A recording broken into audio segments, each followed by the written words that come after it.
TPCSI fans, you want to revolutionize your sports investing habits? Allow me to tell you about WagerWire. WagerWire is an app that helps you become a superior bettor by allowing you to sync all your sports books and track all your bets in one place. See your current action, your betting history, and stats. You could also sign up for sports books and collect bonus offers. Follow them at WagerWire on X, as it's the best account on the platform. Head to App Store or Play Store now and search WagerWire and download the app. 2,000 years long, we will never settle.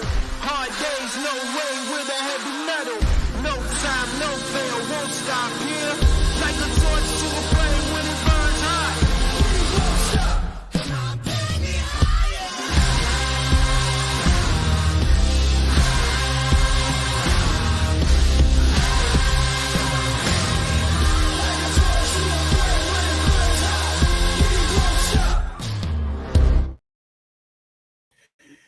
Good afternoon, sports fans from all around the globe. I am the host, Jeff Dawson, East Coast Sports Investors, and it's that time of the week for Tea Time Wagers with my good friend and colleague, Mr. Brady Kannon. This week at the Genesis Scottish Open, defending champ Rory McIlroy, who has not played since, I'll say, the disastrous 16th and 18th hole of the U.S. Open, but I know he's jacked up and fired up. The favorite right now, I'm looking at DraftKings today, plus 750, favorite to defend the championship.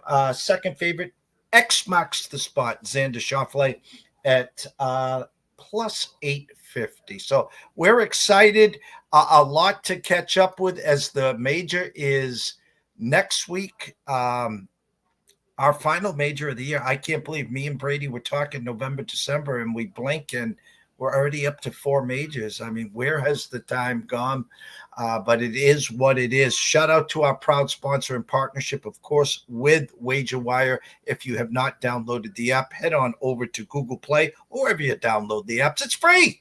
From there, myself, Travis, Zach, the rest of the team and family will take good care of you. And a shout out to CT Betts, his brother, and the rest of the Viva team as they have jumped on board with East Coast Sports Investors. An amazing tequila, a refreshing flavor, I should say. My daughters love them, and good team to be a part of, and we couldn't be happier that they have joined on board with ECSI. So without further ado, the true star of this show, the one and only Mr. Brady Kannon. Mr. Dawson, I tell you, I think you're the star of the show this week. You stuck with Davis Thompson, and it paid off for you. You knew I had my doubts. We talked about it on the show last week, and we saw kind of a similar situation with Tom Kim, who came oh so close, one of our picks, by the way, who came oh so close at the Travelers. And then the very next week at the Rocket Mortgage, people jumped right back on him. And I was like, wait, I don't like that formula. I don't like, that pattern. And it was kind of similar with Thompson. Of course, we were on him at the Rocket Mortgage. He finished as runner-up. And they went back to him the next week. And I said, I've kind of seen this movie before. I'm not so sure. And then, of course, going into Sunday, he's at the top of the leaderboard, has a 2-stroke lead. Absolutely, it was his tournament to win, and he was in the driver's seat. I just wasn't sure because I was like, is he going to be able to pull this off? Boy, that golf tournament was over after 2 holes on Sunday, Jeff. I thought there'd be some drama. I kind of expected him to win, but I thought that there'd be some drama, and I thought there was a chance he couldn't hold on. I thought he might play relatively pedestrian with a lead, playing a little more conservatively. And I thought maybe somebody would chase him and get close, and maybe he'd win by a shot or two. Boy, unfortunately, there was no fun in that Sunday. Unless you had Thompson, it was pretty fun because you could relax, and it was a rocking chair win very quickly. Just from a fan perspective, that was a doozy because he made it into a doozy extremely quickly. And when I sent you the text, I'm doing my homework up early as usual. Here's what really stuck out to me. And I look like the hero, but sometimes my eyes see one thing and the brain doesn't translate it the correct way. David Thompson, 2-shot lead on a birdie fest course, which again, there are some 59s out there. Now, of course, the course could play a little harder on Sundays. We get all that part. The names behind him were good golfers. There were no big, huge names. So the thought process was, okay, anyone can go out there and shoot 6, 7, 8, 9 under. What is Thompson going to come back? But what really stuck out to me, Brady, was when I went over to Circa, he was minus 118 with just a 2-shot lead at a birdie fest course. And it wasn't Scotty Scheffler. It wasn't Rory. It wasn't Xander. It was David Thompson. And again, I'm taking nothing away from David at all. A great golfer. But my point was, you don't see minus 118 with just a 2-shot lead very often on a Sunday. Yeah, and a lesser known player at that, to your point. This wasn't Scotty or Rory with a 2-shot lead. This was Davis Thompson and, a lot of relatively unknown guys. No, it was you sent me the text too. And you said, hey, look at this. I think this is very telling. I agreed with you 1,000%. And I said, yeah, I actually, when I was reaching for your phone number earlier today, I saw that text. And I think I said, yeah, he should win. No doubt about it. I said, I'm just not sure if he will. Well, it was pretty sure, like I said, very quickly. I mean, he birdies the first 2 holes, holds a 44-foot putt on the very first hole. And it's like Eric Cole and Aaron Rai just did not know what hit him. It was like a knockout punch to the teeth. They're like, okay, we're done. And they were. I mean, he led by 2 shots going, to start the day. After 9 holes, he led by 8 shots. He shot a 29 on the first 9. His first 9 that day was legendary. He made like over 100 feet of putts. He had 7 1-putts on that front side. I mean, the putter was red hot. And those other guys did not know, like I say, they did not know what hit him. He just went out there, knocked them both out, and they were out for the count. And the golf tournament was over. And, I'm getting ready to write my article and all that stuff. I was like, boy, this isn't any fun. This is done. So. We get to the Scottish Open 1 week before the Open. Rory off a couple weeks layoff since the U.S. Open. Defending champ, as I said in the intro, plus 750 on DraftKings. Xander, 850. Mr. Oberg, plus 1,400. Colin Morikawa, 1,600. Then we get to Victor at 2,200 with Tommy Fleetwood and Minwoo Lee plus 2,500. I've talked to you at length and nauseum the week before and the week after a major. I really think that as you like to say, a signature event, an elevated event. There are some big names here getting ready, getting lathered up for the Open next week. Yeah, I have really taken a liking to this event, and it's only the 3rd year that it's been co-sanctioned with both the DP World Tour and the PGA Tour. So it's starting to mature, if you will, and get in front of more eyeballs and that type of thing. I mean, I remember going back to like year 2000, 2020, Aaron Rai beats Tommy Fleetwood in a playoff, then Minwoo Lee the next year. And I certainly remember when Xander won, that was a big deal. Yeah. And for years, I always paid attention. I remember when Mickelson won it and then, went back to back and won the Open Championship as well. I remember when Ricky Fowler won the Scottish Open, but now it's a big boy now. Everybody's here now. Some of the American guys would choose to go over and play in it early, but now it's almost a foregone conclusion that these guys are going to be here. I mean, there's only really 3 major names that aren't here that I can think of off the top of my head. And that is, of course, Scotty Scheffler, Tony Finau, and Patrick Cantlay. And Cantlay's kind of interesting because he also withdrew from the John Deere last week. So I don't know if he's nursing any sort of injury. I don't expect that that's the case. Maybe he was, a little bit out of sorts, and he just figures I'm going to take 1 more week to kind of make sure I'm absolutely 100%. I don't know for sure. But yeah, this has absolutely become a really compelling event on the doorstep of a major championship, with basically the top 75 players from both the PGA Tour and the top 75 from the DP World Tour. You've got a lot of the top players on the European Tour, the DP, whatever you want to call it, that have been, perennial European players and now have gravitated or migrated over to the PGA Tour, like an Aaron Rai, like a Thomas Dietrich, like a Matt Wallace. A lot of the top players from the European Tour are now full-blown members of the PGA Tour, and they're also in the mix, of course. So it's like the full-time European Tour guys, the full-time PGA, and then those guys that cross over that have been there and done that on both sides. It's a great mix here. And I was talking with our mutual friend, Adam Kaufman, who you and I were both on with on Sports Grid last weekend. Adam does, as you know, not too far from you, a radio show in Boston. And I was talking with him, like, I think because of this mix of players in the field this week and the fact that we're in Scotland, we're on European soil, you've got a lot of European guys that have played this golf course and this tournament a number of times, a lot more than these Americans have. I think there's triple digit guys in play this week. You can find some diamonds in the rough, I think, this week, some 80-1 shots or something like that are probably going to flirt with that top spot on the leaderboard. And that's where I was going to go before we break down the course and get on with your outrights here. I've been doing a lot of research on social media.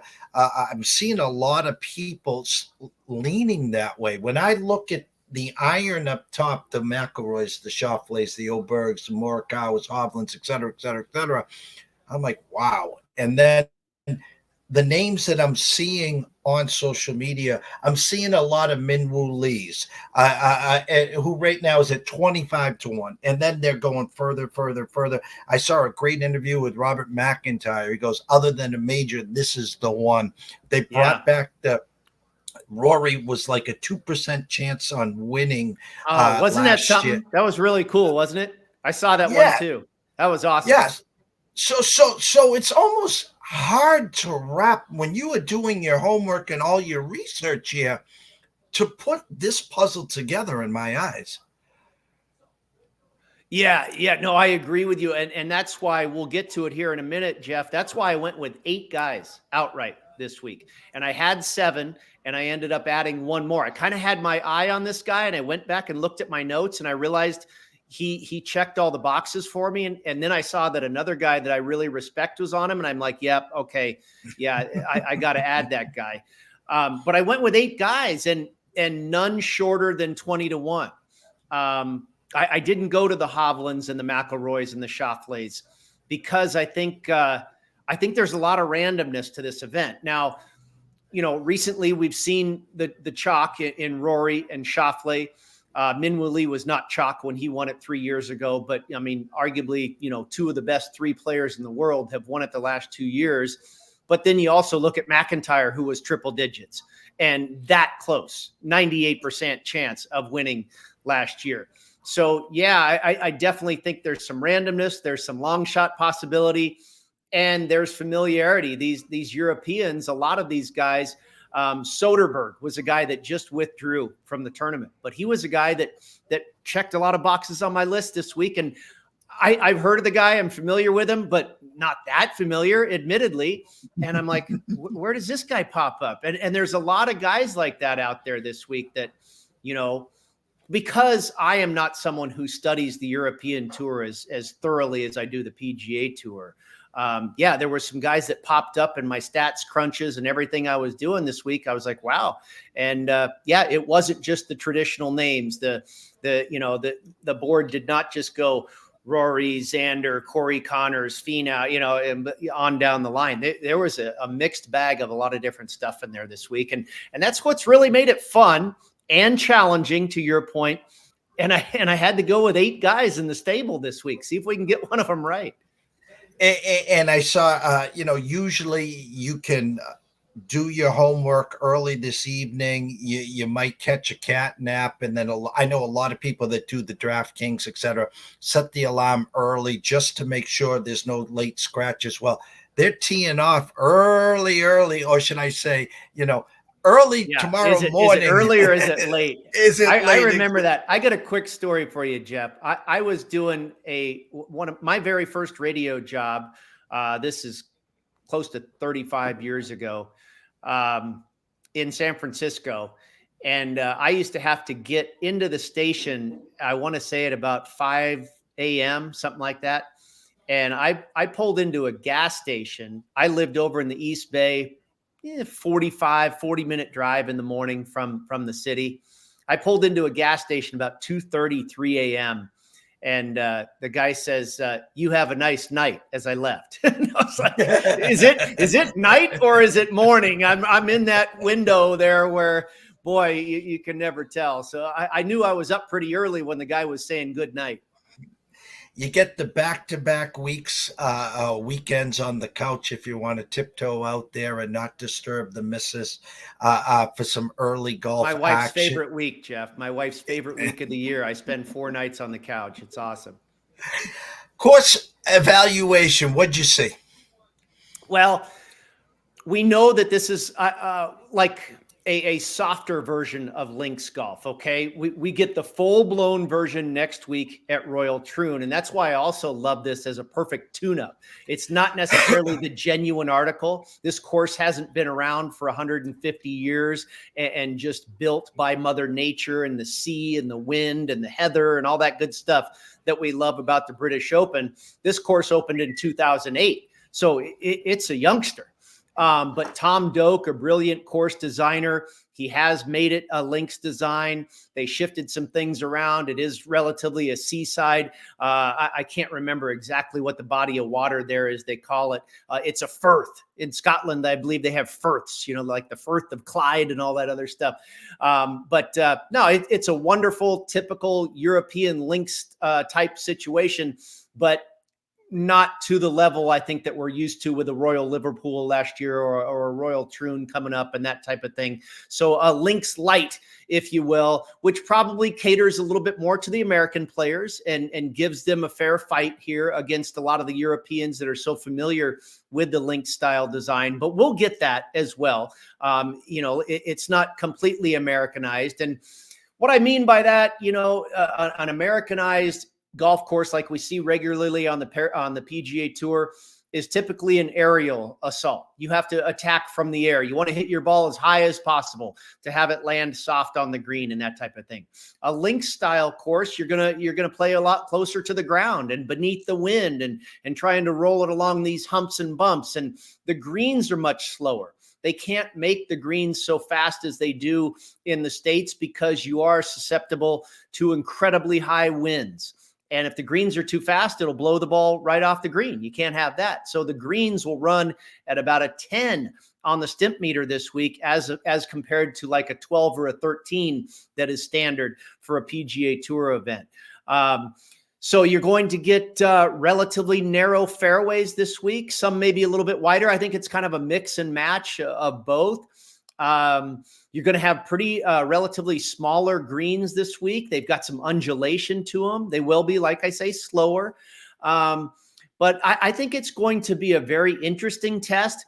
The weather is probably the greatest defense at the end of the day of this course, which is often true of any course, over across the pond.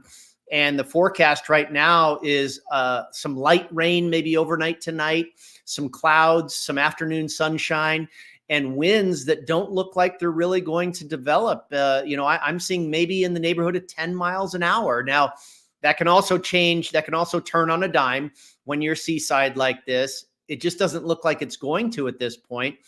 And so it's reflective in the scores that we've seen at this golf course too. This is the 6th time. This will be the 6th time in a row that we played the Scottish Open at the Renaissance Club. Again, a Tom Doak design. By the way, Tom Doak did a redesign of St. George's Golf and Country Club in Canada, where we saw the Canadian Open in 2022. He also did the same at Memorial Park in Houston, where they play the Houston Open, where they played the Houston Open for the last 4 years on the PGA Tour. So you can draw some connections there with the Doak design characteristics. But a Tom Doak design here and now I just lost my train of thought. I apologize. Catch me up here, Jeff. Where was I going with this golf course?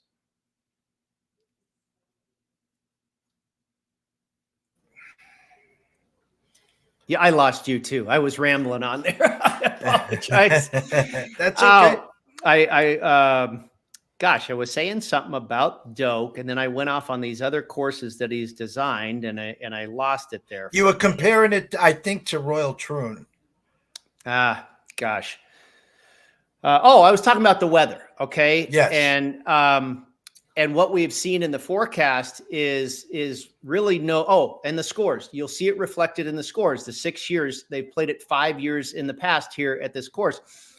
I think it was Schauffele was like 22 under, and Aaron Rai was like 7 under. And then last year, Rory was 15. It's been all over the map, and that's exactly in conjunction with the way the wind has blown or lack thereof at this tournament. So without a whole lot of wind in the forecast this week, we might get another 20 under par. I know it's been 3 straight weeks on the PGA Tour that we've had the birdie fest, and maybe people are getting tired of that.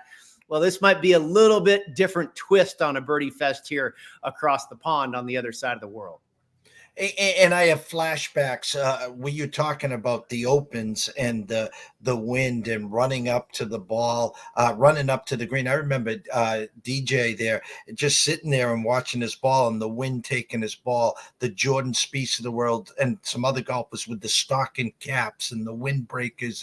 And it's just, so the wind just plays havoc in these tournaments. And you talked about Royal Troon, and I was going to be a little pun intended here. This will, I guess, be at the Renaissance Club, a Troon-up for next week, correct? Very good. I love it.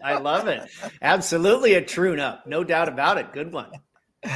So Put one in the column for Jeff Dawson. 8 outrights. And I'm going to give you the fairway and the stage right now to start it off and get us into the winner's circle. All right, my friend. Let's see. I started with Tommy Fleetwood. And you and I believe, have talked about it on the program here. I do have Fleetwood next week at 30-1 to win at Royal Troon, to win the British Open. And I didn't feel right about doubling up and taking him 2 weeks in a row. And I just kept looking at everything he's done, not only this year, but what he's done at this tournament, at this course, his links chops and his British Open chops. And I'm like, I can't leave him off the card. So I didn't. And I actually got not a great number on him. You could have had 22. Right now, I believe Circa's at 20 or 21. I took 19. There are 18s out there. So, whatever. You're not always able to get the best number, but I felt I just had to have a piece of Tommy. He's finished 4th here. He's finished 6th here, and he's lost in a playoff. He's finished runner-up. And if you look at what he's done on the PGA Tour, he's had 6 straight starts on the PGA Tour where he has not finished worse than 26th. He had a top 20 finish at the U.S. Open. Also, some of the correlated courses, I mentioned the Doak, redesigns, what have you here in the States. Because this is a newer course, Jeff, we actually do have some more comparables than maybe we're used to having with these full-blown, old 100-year-old links courses. Because this is a more modern links design, we do have some more crossovers that I think you can use in your handicap this week. And PGA National, the Cognizant Classic, formerly the Honda, you've seen a lot of British Open success play out at the Honda. Rory McIlroy, Ernie Els, Padraig Harrington.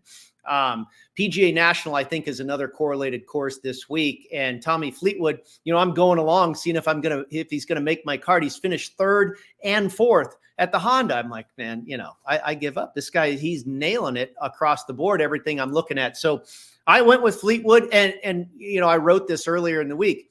it's like typical with Fleetwood, what we've gotten used to. He might not win, but he'll probably be real close. I wouldn't expect, or I wouldn't be surprised by that once again here. And then a name you mentioned, I did go with Minwoo Lee. He checked a bunch of boxes for me again this week, and I felt at the price it was really a good buy. I got him at 30-1. He won here in 2021, won in a playoff over Matt Fitzpatrick and Thomas Dietrich.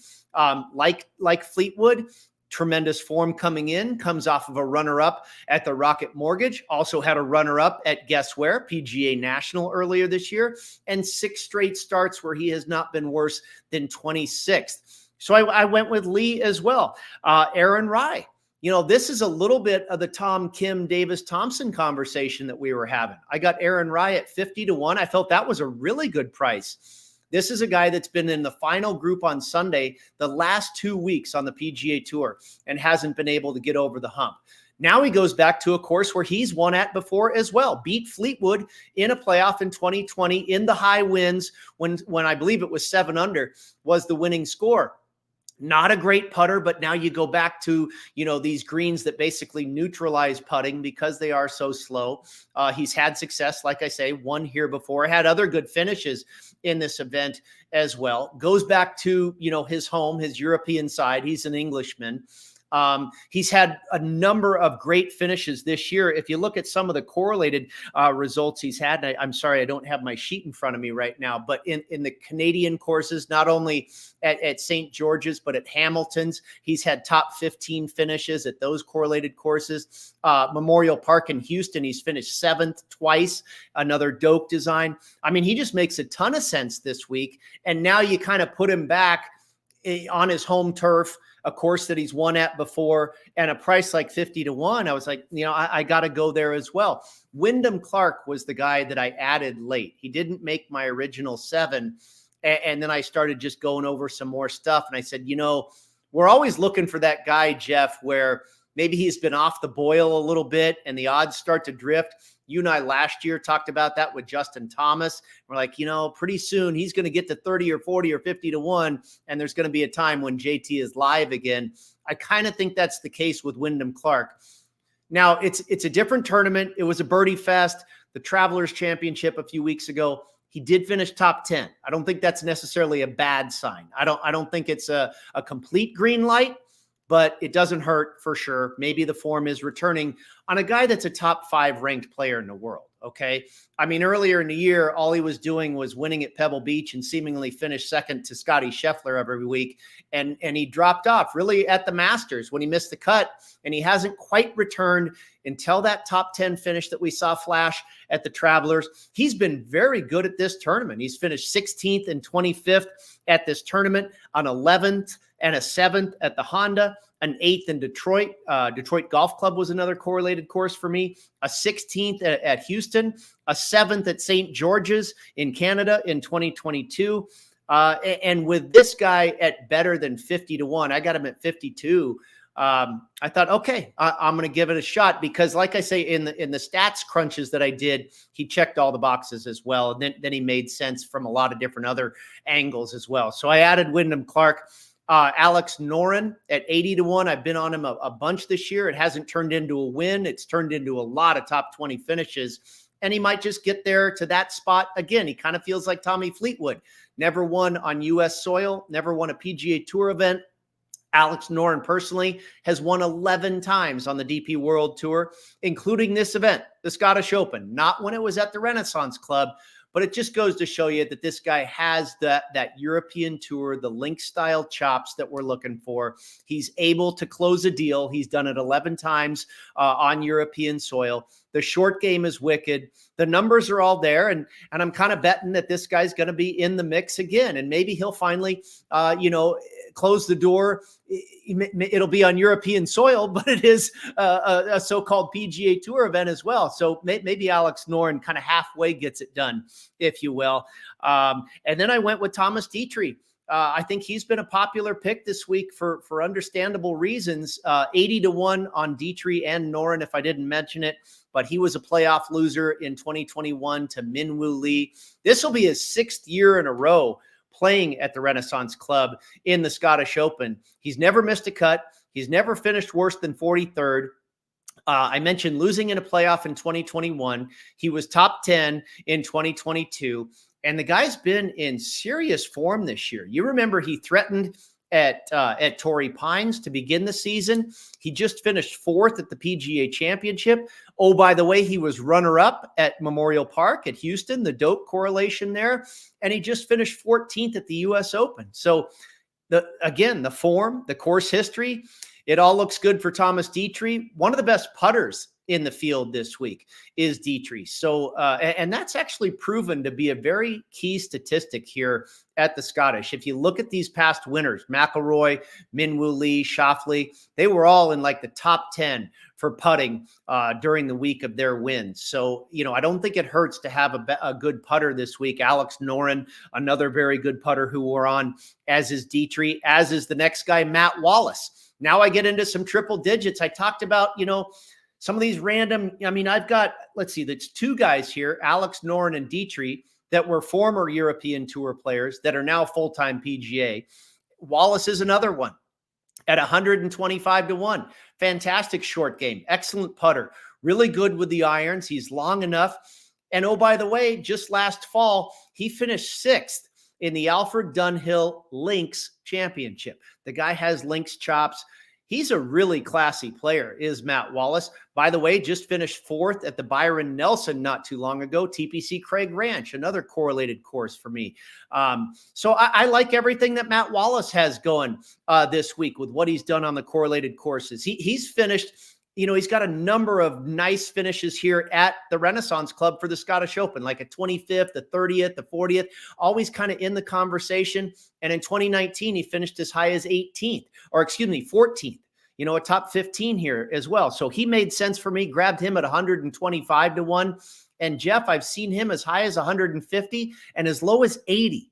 He's attracting some attention this week at a few different shops out there. And then the longest bomb of them all, Matthew Jordan at 175-1. This was a guy that, just kind of came up when I did all the stats, ran the numbers. He popped up and I'm like, okay, let me do some more research on this guy. Oh yeah, he's the guy that burst on the scene last year at the British Open at Hoy Lake, his hometown. You remember the young kid, finished 10th. He was making birdies left and right, and that's part of what he does. He can make birdies. He can hole putts. He hits it long enough.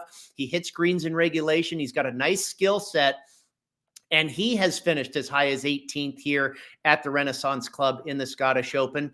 And in 3 of his last 5 starts, he's recorded top 15 finishes. So he comes in pretty good form as well. So, a little bit all over the map, Europeans, semi-Europeans, tour players, and 8 guys in all in the outright market, Jeff. And of course, I played each of them for a top 20 finish as well.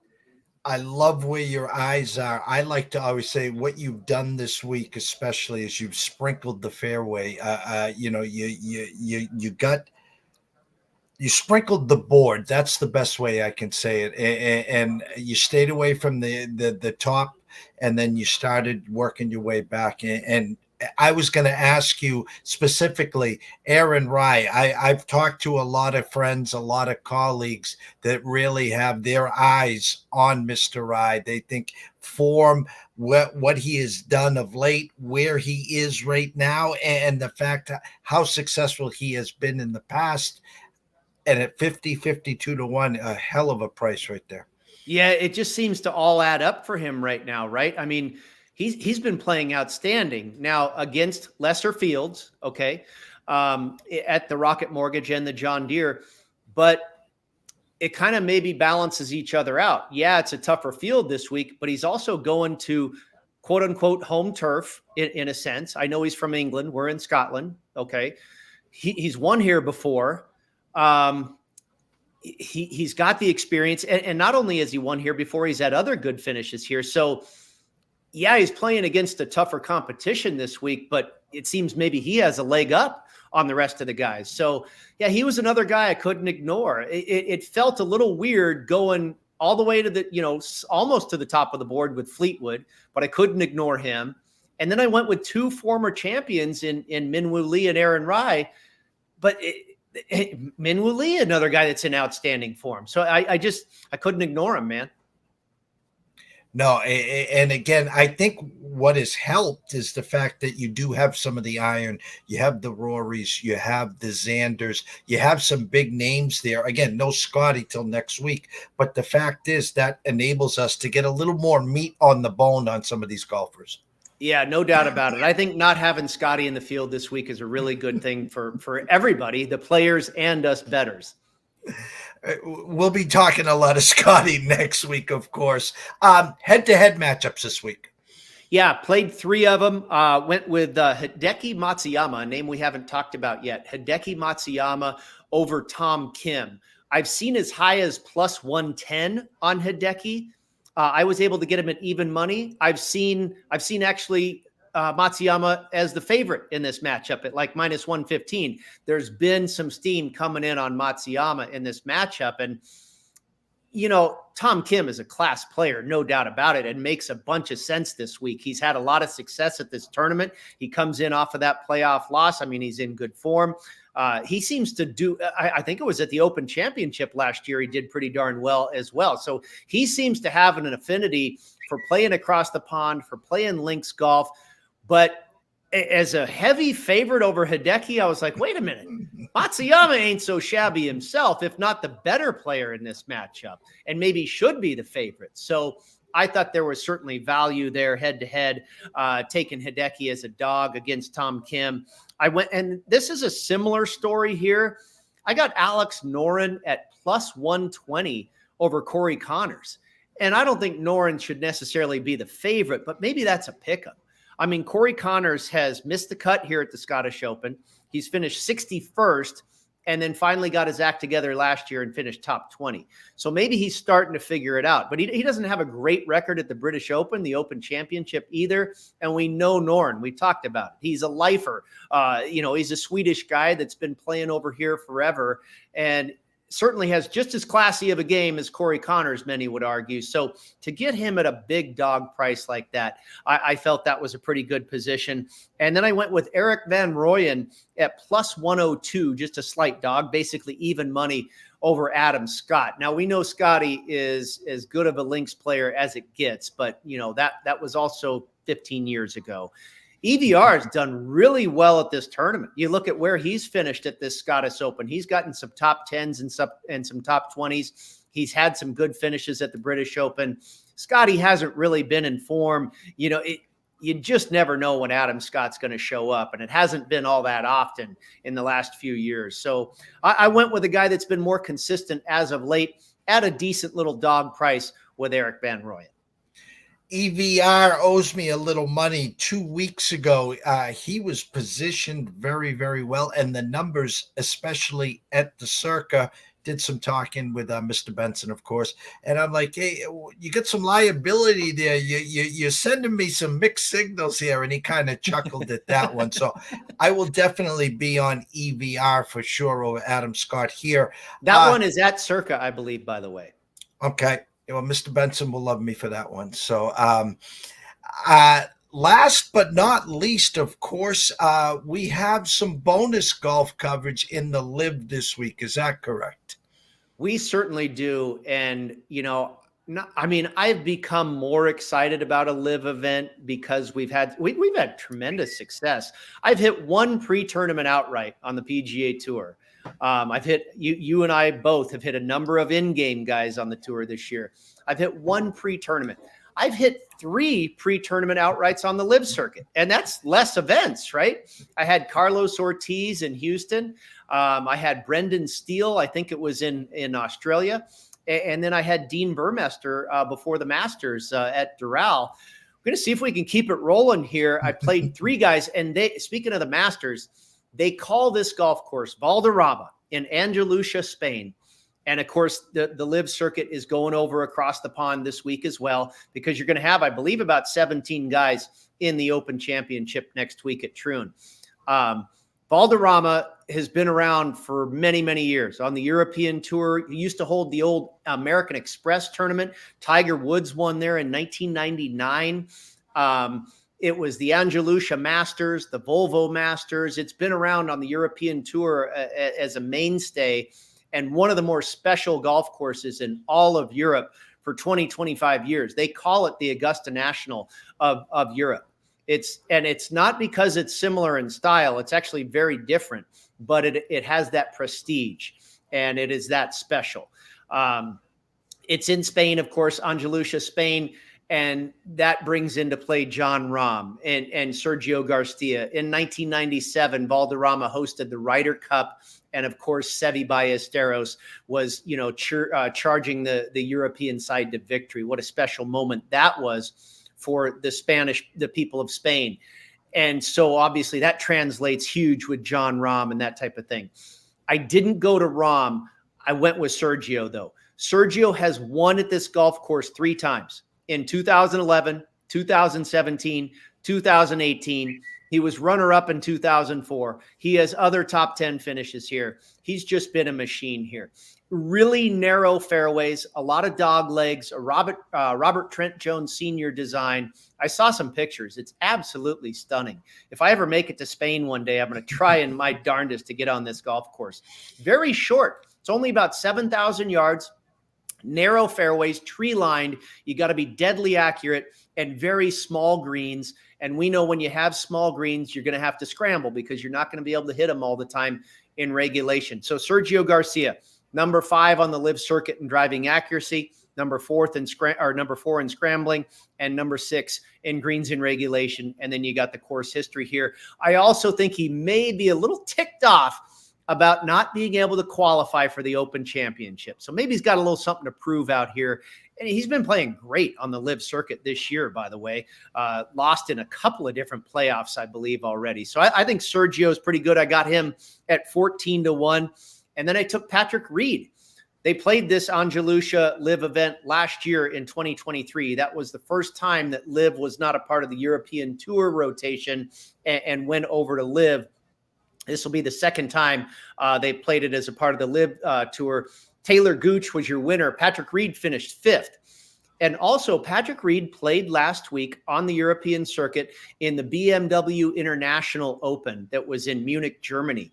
He had a chance to win that darn thing, and I'm really surprised. He shot a 73, really kind of blew up on Sunday, ended up finishing 13th. But he was right there lurking like a stroke or 2 off the lead, and kind of blew it on Sunday, but that's okay. He played 3 out of the 4 rounds really, really well last week. That tells me the form's okay. He did well here last year, and we know the guy can scramble. He still has not lost it with his short game. On the LIV circuit, he is number 6 in putting average and 7th in scrambling. So Patrick Reed, I got at 28-1. And then this one, here's a bomb for you. John Catlin. Not many people have probably heard of this guy. He's actually an American that has been a lifer on the European Tour and just went over to LIV recently. He won the Andalusia Masters at Valderrama in 2020. He was the first American to win at that golf course since Tiger Woods 21 years prior in 1999. And it was John Catlin who won here again at 2020 and also finished 11th in both 2021 and 2022. So he's got nice history here. He is number 1 on the LIV circuit in driving accuracy and number 1 in greens and regulation. Got him at, I want to say it was like 50-1? 50-1. 50-1. You've got it on your graphic there. I was thinking 60 or maybe even higher, but 50-1. I've seen him a little lower. I've seen him at 45 or 48. I was able to grab 50. So just 3 guys this year or this week for Andalusia, LIV Andalusia, whatever they're calling it there at Valderrama in that region of Spain. And I don't know. The LIV is, I guess, kind of hard to find on TV. I want to see this golf course though. I don't often tune into LIV at all. But I part of me wants to see this golf course, and hopefully we see one of these guys win. A lot to decipher here. Before we let you go, I know you've been working overtime today. Breaking news earlier in the week, Ryder Cup captain, they go to Tiger Woods, and Tiger says thanks, but no thanks. And out of nowhere, Keegan Bradley is selected as your captain for the Ryder Cup. And seeing the interviews, he was shocked. He goes, I didn't even have any conversations. I've seen a mixed bag. I've seen some people really like the selection. I've seen some people that says he couldn't motivate, an eighth grade team. What was your thoughts when you heard Tiger said thanks, but no thanks? And then your thoughts with the selection of Keegan Bradley? I was shocked by it too, Jeff. And I don't really like the smell of it. It feels extremely, extremely political to me. And I don't like when you mix politics with a game, and I think the captaincy of the Ryder Cup should be awarded on merit and history and what you've done for the game and what you've done for the Ryder Cup competition. And not that Keegan Bradley doesn't qualify for any of that.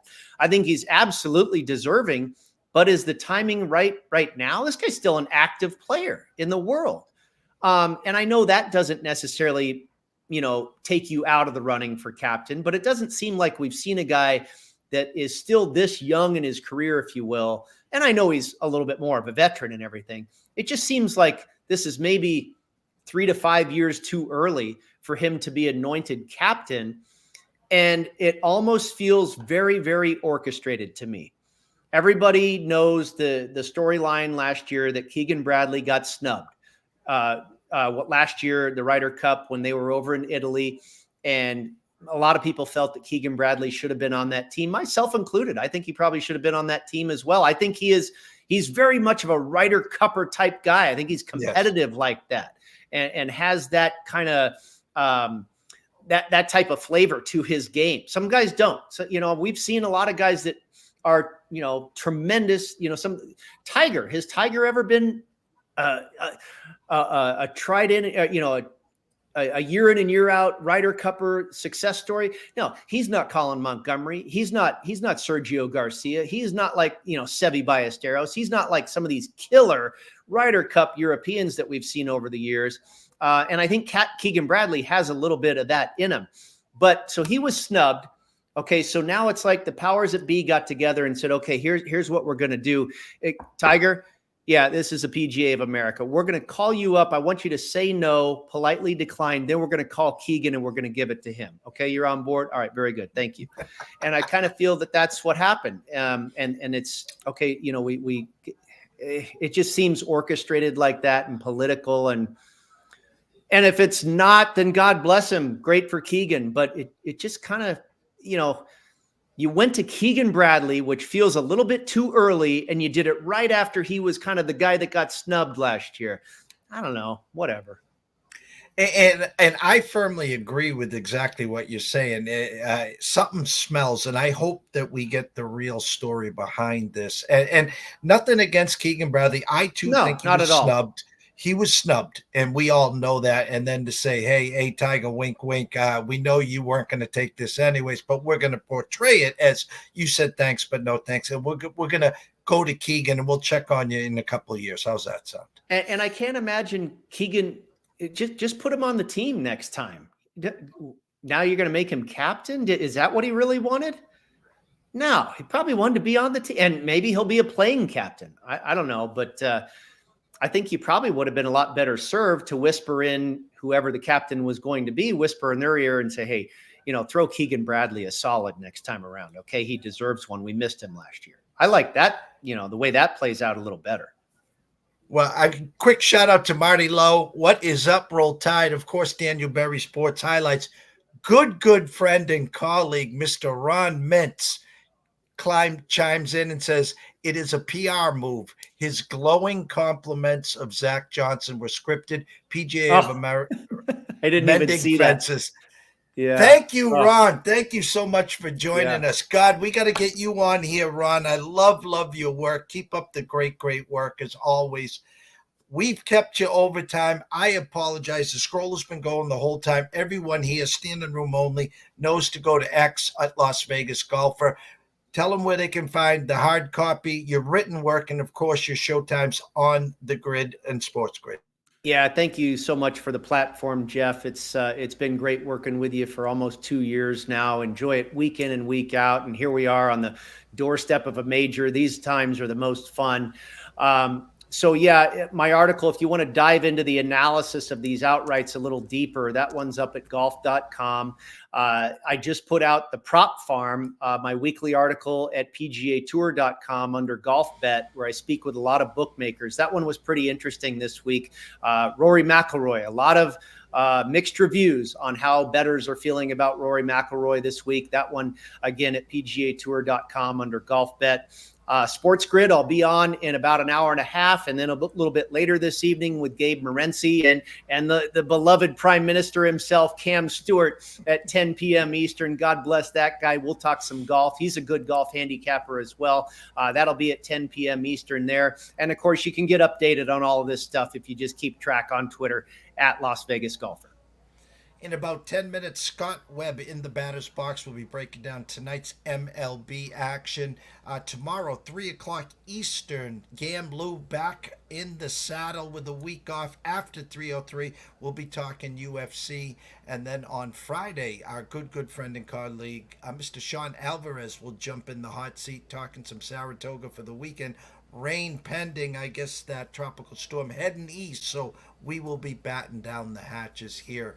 So from myself, Jeff Dawson at EC Sports Invest, the one and only Mr. Brady Kannon at Las Vegas Golfer, and of course, Mr. Noah Frank, we can't do it without you, brother. Thank you guys so much. We will see you soon.